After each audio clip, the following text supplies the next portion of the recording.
Principles Show daily podcast by and for you. Hey everyone, and welcome to this deep dive into Egypt's plans for human development. Ambitious plans. Yeah, definitely ambitious. We're looking at a recent article from Daily News Egypt, Okay. published on BRICS, IN for you. The BRICS joint website. Right. So BRICS is this group of major emerging economies: Brazil, Russia, India, China, and South Africa. It is. And they've invited a bunch of new countries to join, Including Egypt. including Egypt. Yeah. And that's why this deep dive is so important. Right. Egypt's priorities could give us like a glimpse into the future of this powerful group. Exactly. So let's unpack what Egypt is actually doing. Okay. They seem to be putting human development front and center. Yeah, in a way we haven't really seen before. Rania Al-Mashat. Their Minister of International Cooperation. Yeah, she's even calling it a key driver of economic growth. It's a pretty big shift. For a long time, countries treated economic development and human development as like separate things. Separate things. Almost like they were competing. Right. But Egypt's saying, wait a minute, investing in people, investing in the economy. They're connecting the two. They are. And they're not just talking about it. The commitment is incredible. Wow. 42% of their entire budget, Wow. that's EGP, 118 billion, is going straight into human development in the 2024-2025 fiscal year. Wow. That's impressive. Right. Most of it's targeted toward education and healthcare, Which is great. which is fantastic. Yeah. And speaking of international cooperation, Egypt's not shy about reaching out for help to make this happen. Okay. They're actively seeking funding and support, including concessional financing. Concessional financing. Yeah. What is that? Imagine you get a loan with really good terms, like low interest rates and a longer time to pay it back. Oh, okay. That's concessional financing. It can be a huge help. So they're pulling in partners like the UN, the World Bank, the EU. The U.S., China. It shows how serious they are about making this work. Absolutely. But let's get down to what really matters. How is this going to affect the everyday lives of Egyptians? That's where things start to get really interesting. The article highlights several programs that are already having a direct impact. Like that Takaful Karma program I keep hearing about. Right. This program is providing cash assistance to a staggering 20 million Egyptians. 20 million. But here's the really clever part. It's not just a handout. Okay. Families have to meet certain conditions to receive the assistance, like making sure their children attend school and get regular medical checkups. Oh, so it's not just temporary relief. It's like an investment in a better future. Exactly. An investment in human capital. They're recognizing that healthy, educated children are more likely to break the cycle of poverty That makes sense. and contribute to the economy. It's a pretty brilliant approach. I think so. What other programs stand out to you? Well, on the healthcare front, there's the Comprehensive Health Insurance Program. Which aims to improve the quality of healthcare services for all Egyptians. For all Egyptians. It sounds like they're trying to tackle this from multiple angles. Absolutely. But one area where they seem especially focused is education, particularly in STEM fields. Science, technology, engineering, and mathematics. Yes, those are pretty important fields these days. They are. And Egypt recognizes that they've established 15 specialized STEM schools. Wow. And they're actively partnering with the private sector to give students hands-on experience and mentorship opportunities. So imagine graduating high school, not just with theoretical knowledge, but with real-world skills and connections. Exactly. That's the kind of future they're trying to create. It sounds like they're not just trying to catch up, they're trying to leap ahead. They are. They're thinking long-term, and Yeah. that's really encouraging. I agree. They're also taking a data-driven approach to poverty reduction. Yeah. Tell me more about that. So instead of just looking at income, they're going deeper. Okay. They're considering health education, even how safe your neighborhood feels. So it's not a one-size-fits-all approach. It's not. They're really trying to understand the nuances of poverty. And how it manifests differently in different communities. Exactly. This data-driven approach allows for more targeted interventions. Which can be a lot more effective. In the long run. Much more effective. Makes sense. It's clear that Egypt is serious about human development. They are. And they seem to be taking all the right steps. The right steps. But what does this all mean for the rest of the world? That's where things get really interesting. What's the bigger picture here? Well, Egypt's joining BRICS. Right? Okay. A powerful group of nations. Their approach to human development could have ripple effects far beyond their own borders. Could this be a model for other developing nations? It's certainly a possibility. Imagine a world where more and more countries start prioritizing human development. It could be a game changer. It could. But we're getting ahead of ourselves. Let's bring it back to Egypt for a minute. Okay. What stood out to you the most about their approach so far? For me, it's the integration of human development into their economic strategy. It's not an afterthought. No, it's at the core of their vision for the future. It's a bold move. It's a bold move. I'm also Yeah. really impressed by their commitment to international cooperation. Me too. They're not trying to go it alone. They're actively seeking partnerships. Leveraging the expertise of others. It also sends a powerful message to the world that we're all in this together. Absolutely. But let's not forget there are always challenges. What are some potential hurdles they might face? In implementing this ambitious vision.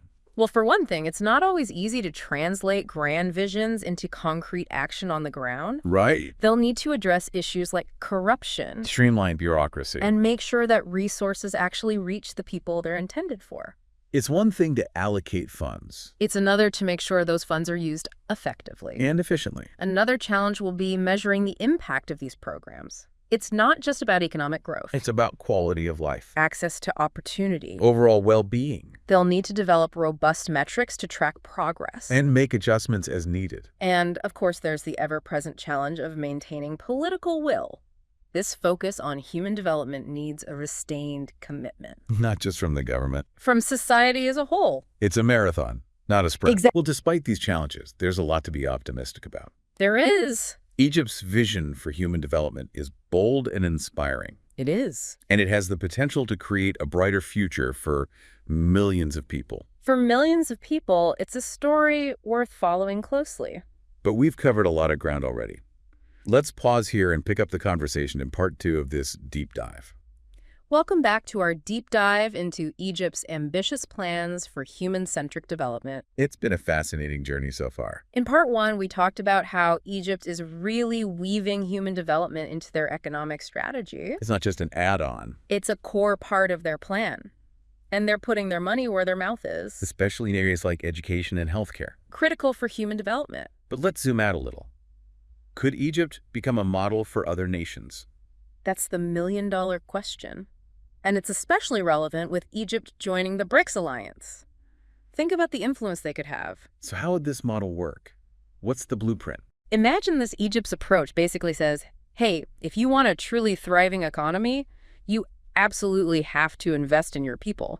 It's like they're flipping the script on traditional development models. Instead of waiting for economic growth to trickle down and hopefully improve people's lives, They're saying, let's improve lives now, W, and that will fuel sustainable growth. it's a total shift in perspective. It's a proactive approach, not a reactive one. And I think that could be incredibly appealing to other nations, especially those struggling with poverty and inequality. Because let's be real, the old trickle-down model has left a lot of people behind. You're right. It often leads to a widening gap between the haves and the have-nots. Egypt's model could offer a more equitable path, a way to lift everyone up together. It sounds promising, but are there any downsides? Yeah. No model is perfect, right? You're absolutely right to be cautious. One big challenge is implementation. It's easy to have a great vision. But putting it into action on the ground is a whole other ballgame, We're talking about tackling things like corruption making the bureaucracy more efficient. and actually getting resources to the people who need the most. That's not always easy. It sounds like there are a lot of potential roadblocks. There are. And then there's the whole issue of measurement. Nah. How do you quantify something as complex as human development? It's not as simple as just looking at GDP growth, It's about things like well-being, access to opportunity, education, healthcare. even a sense of agency. Like people feel they have control over their own lives. How do you measure that? Exactly.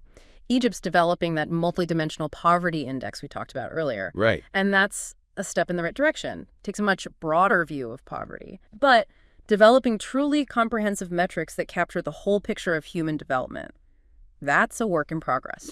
It sounds like it's going to take a lot of creativity and innovation to figure out how to measure success in this new model. It will. And of course, there's the political will. Sustaining this focus on human development requires long-term commitment from everyone. The government, businesses, individuals. It can't just be a temporary fad. It has to be woven into the fabric of society. It's a marathon, not a sprint. Exactly. But even with these challenges, I think Egypt's approach is worth paying close attention to. Because if they can pull this off, if they can actually show the world that investing in people leads to a stronger, more equitable society. That could be a game changer, not just for the BRICS alliance, but for everyone. It could inspire a global shift towards a more human-centered approach to development. So what should we be looking for as this story unfolds? What are the key indicators of success? Well, obviously, we want to see tangible improvements in people's lives. Are health outcomes getting better? Are more kids getting a quality education? Is poverty actually decreasing? Those are the big ones. But it sounds like it goes deeper than that. It does. It's not just about numbers. It's about listening to the voices of Egyptians. Are they feeling more empowered? Do they have more hope for the future? Those qualitative measures are just as important as the quantitative ones. So it's about understanding the lived experience of human development, not just the economic data points. Precisely. And that brings us to the real heart of this deep dive. Because ultimately, this isn't about abstract theories or economic models. It's about people. It's about creating a world where everyone has the chance to thrive. And Egypt, with their ambitious vision, is stepping up to try and make that happen. It's a story that's just beginning to unfold. And we'll be watching closely. Now, in part 3 of this deep dive, we're going to zoom in on some of the specific programs and initiatives that are bringing Egypt's vision to life. Get ready for some inspiring stories. Welcome back to the deep dive. We're in the home stretch now, wrapping up our exploration of Egypt's human-centric development strategy. It's been a fascinating journey. It really has. In part 1, we laid out their bold vision. Right. Then in part 2, we zoomed out to consider the potential global ripple effects. Yeah. Now it's time to get into the nitty-gritty. Let's dive into those specific programs and initiatives that are actually bringing Egypt's vision to life, the stuff that makes this whole thing more than just talk. Absolutely. And one that really stands out is the Takaful Karama program. We've mentioned it a couple of times already. We have. It's the one providing cash assistance to a mind-blowing 20 million Egyptians.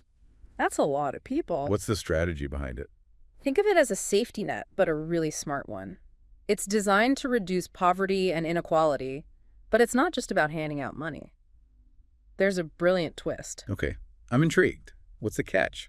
Well, it's not really a catch, more like a nudge in the right direction. To get this assistance, families have to meet certain conditions. Like what? Things like making sure their kids are going to school regularly and getting those all-important health checkups. Ah, so it's about encouraging positive behaviors that can break the cycle of poverty. It's not just about providing temporary relief. Exactly. It's about investing in human potential for the long haul, recognizing that healthy, educated kids have a much better chance of succeeding in life. It's like they're saying, we'll help you, but you also need to help yourselves, which frankly makes a lot of sense. It's a partnership, a shared responsibility, Well, and it's having a real impact. that's fantastic to hear. Oh. What else is happening on the ground? Well, healthcare is another major focus. Okay. And the Comprehensive Health Insurance Program is leading the charge. This is a massive initiative aimed at improving healthcare access for every single Egyptian. Now, this one really caught my attention because it's not just a government effort, right? You're right. It involves a whole network of players, the government, of course, Okay. but also development partners, private sector organizations, even civil society groups. They're all working together to make this happen. It sounds like they realize that healthcare is a complex issue that requires a team effort. Exactly. And it's not just about handing out insurance cards. They're working to improve the quality of care, expand access to essential services, and make the whole healthcare infrastructure stronger and more resilient. It's a long-term game plan, but the potential payoff is enormous. It is. A healthier population is a happier and more productive population. And let's not forget about education, especially that emphasis on STEM fields we talked about earlier. Those 15 specialized STEM schools are a prime example. They're like incubators for the next generation of innovators. They're designed to nurture the scientists, engineers, and tech wizards of tomorrow. And what I find really exciting is that it's not just about stuffing their heads with facts and figures. There's more to it than that. Oh, much more. They're partnering with businesses to give students real-world experience through internships, apprenticeships, and mentorship programs. So imagine graduating high school not just with a diploma, but also with practical skills, industry connections, and maybe even a job offer lined up. That's the kind of future they're envisioning. Exactly. It's about bridging that gap between the classroom and the workplace, making sure young people are actually ready to contribute to the economy. It's all part of Egypt's long-term strategy for sustainable development. They're laying the groundwork for a future where their economy is powered by innovation and driven by a highly skilled workforce. They are. But it's not all about these big, ambitious programs. It sounds like there are also smaller scale initiatives happening at the community level. Oh, absolutely. There are tons of them, and they're making a real difference in people's everyday lives. For example, there's a program that provides microloans to women entrepreneurs. I love that empowering women economically is such a crucial piece of the human development puzzle. It's so important. These loans give women the financial boost they need to start their own businesses, create jobs, and lift themselves and their families out of poverty. It's about giving people the tools they need to build a better life for themselves. And what about young people who aren't in school or employed? Are they being left behind? Not at all. There's another initiative that provides vocational training to these young people, giving them practical skills that can lead to meaningful employment. It's about recognizing that not everyone thrives in a traditional academic setting. Some people learn by doing, and they need a different path to success. It's great that they're addressing that. And one of the things I find most impressive about Egypt's approach is the emphasis on local ownership. They're not just imposing top-down solutions. So it's not a one-size-fits-all approach. They're actually listening to the people they're trying to help. Exactly. They're working closely with communities to figure out what their specific needs are and then tailor programs accordingly. It's about empowering people to take charge of their own development, to become the architects of their own future. And that's what human development is all about, right? It's not just about statistics or economic indicators. So it's about people. It's about creating a world where everyone, regardless of their background or circumstances, has the opportunity to reach their full potential. A world where everyone can thrive. And Egypt, with its bold vision and its commitment to putting people first, is taking a big swing at making that world a reality. It's a story worth watching. Yeah. So as we close out this deep dive, what's the key takeaway for our listeners? What should they remember? I think it's this: Egypt is showing the world that human development isn't just a nice idea or a moral obligation. A smart investment. By prioritizing the well-being of their people, by focusing on education, healthcare, and economic opportunity for all, they're building a more prosperous, equitable, and sustainable future, not just for themselves, but for the whole region. And that's a lesson we can all learn from. So keep your eye on Egypt. Their journey is just beginning, and I have a feeling it's going to inspire a lot of people along the way. Thanks for joining us on this deep dive. Until next time, keep exploring.